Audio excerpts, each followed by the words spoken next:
It's the time to get down.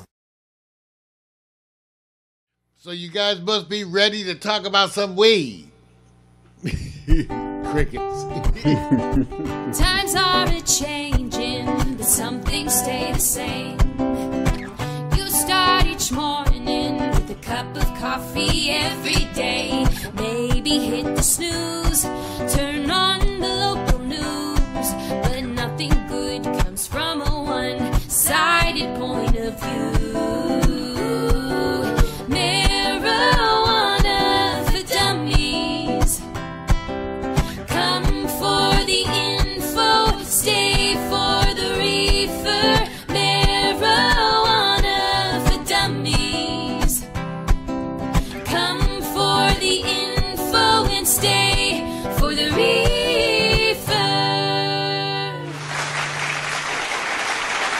Welcome to Marijuana for Dummies, the show that attempts to resist the miseducation of marijuana. And as usual, I, as part of my continued dedication, and because I care so much about my audience, that I have indulged this morning in marijuana simply to prepare for this broadcast, sacrificing my own body, as it were, just to explore the parameters of medical marijuana and more. Yeah. So I'm smoking. Now, part of the reason for my slip of the lips this morning is because I'm down to now about half an ounce of weed, even though I've got about 5 zillion vapes and a whole hash collection. I got a hash and vape collection, but I'm down to about half an ounce of weed. And that means that this morning I find myself smoking an indica in the morning. Now, I've indicated before, the indica has more physical effects, more sedative effects, whereas the sativas have more cerebral effects. So people talk about the sativas being more of an up. That's a matter of opinion. And the indicas being more of a down. That's, again, a matter of opinion. But certainly more sedative. This morning I'm smoking blueberry sherbet, which is a legendary indica. It won the Cannabis Cup in 2000 for Best Indica. That's a long damn... Wow. That shows you how long the Cannabis Cup has been, a long time. Been going on. Wow. And I went to the Cannabis Cup, as you all know, when I went to Amsterdam some years back. Yep. But this is a breed. And let me show you. Do I have something? Can I show you? I guess I should show you. I wasn't... So let me show you. I love to show you structure. Here's my half-ounce container. Let's pour some out. Take a look. There it is. That is that beautiful structure for this legendary indica blueberry. Blueberry sherbet in this case. One of the strains. So I'm smoking that this morning. And let's just say, that's some good-ass weed. Some good-ass weed. That's what I'm having this morning. And what can I say? So, now, in the news for marijuana, a lot of stuff going down. One of the big subjects that I've been reporting on is where you can smoke marijuana. So the issue has been cannabis lounges. Because the way it works in Las Vegas and here in Los Angeles and other places, you can buy weed, you can purchase weed, but you can't, there's no necessarily a place to smoke it unless you're in your own home. The hotels have rules against the marijuana. Also, you can't smoke in your car, can't smoke in parks, can't smoke in little hidden places. And so there's an issue. Now, as Wade Williams is chiming in from London, see, Wade over here in Cali, it's all legal. All of it. Weed, it's just, yeah. So all of that's here in L.A. I got the hash, I got the vapes, I got the leaf I just showed you. And now cannabis lounges are coming, and they're working on that in L.A.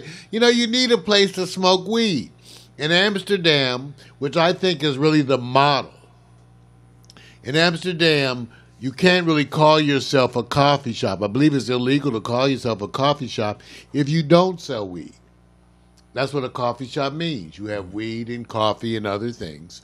And so they have it all kind of tucked away in a nice little neat places. And that's what I think you need here in the United States. You need places where you could go. You could Uber there and Uber home. But you need cannabis lounges here in the United States. Now, Wade, who's in London, Vic, just put it, and I'm following what's happening in London, in England. Right. But he said it's 6 months in jail there. Wow, and they're smoking big weed over in England too.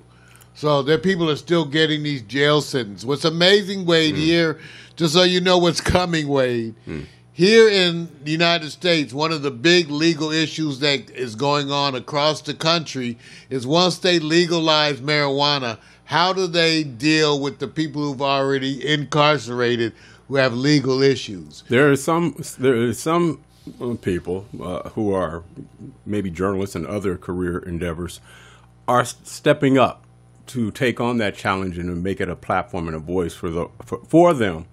I just don't know how effective it's going to be, but I've been hearing about it, that it just seems like it's one of those times. I don't want to misquote anyone, but I've seen some subjects where people are taking on that cause now. I'm not sure if that's their heart is in it. Is it political, or is it both, or is it just time? But it seems kind of weird for people who are serving these indiscriminate amount of time while people freely are out on the street going, hey, it's legal, I can do this. Imagine that. Yeah. And so all over the country, people things are happening. Whether or not you're able to expunge your records, your people are being released, things are changing because this is what's happening. It's becoming a public issue. Like Victor said, people are in jail and people are out there looking for a place to smoke publicly. Like I said, the news was that in Las Vegas, they're now going to have cannabis lounges. Right. Not on the Strip. But let me tell you how it went down, because I think the story in Las Vegas is what makes it funny. It turns out the sheriff, Clark County Sheriff Joe Lombardo, was one of the proponents for doing this. According to Joe, and I quote, "We had over 40 million tourists coming to Las Vegas, a growing number of them buying marijuana, and absolutely nowhere for them to legally use it. People were consuming illegally on the streets, in their cars, parking garages, and hotel rooms." This is according to the sheriff. And the sheriff said that cannabis customers needed a place to legally consume. Well, it turns out that the sheriff took his plea. Well, not the sheriff. At least he spoke again to people on the council. And other folks took their plea to the Las Vegas City Council.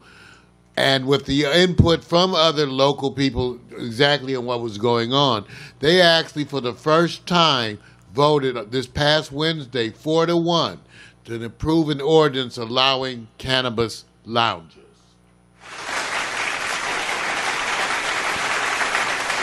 All right. Now, the final 11-page ordinance, which has already been amended several times, allows for on-premises food and non-alcoholic beverages sales. The lounges are required to be separate indoor facilities with no windows or outdoor access and cannot be located within a cannabis retail store. Okay, and to supposedly to appease the resort and gaming industry, lounges can't be located within 1,000 feet of a Las Vegas property that offers gaming. Mm-hmm. Well, at least we have lounges coming. Yeah. No, man. Get high in Las Vegas. Yeah. Maybe in about 10 years, it'll be 500 feet. Feet. Oh, man. Leave. I'm not going to say nothing. No comment. Okay. And I'm going to smoke. I'm leaving it alone, man. Times are a-changing, but some things stay the same. You start each morning with a cup of coffee every day. Maybe hit the snooze,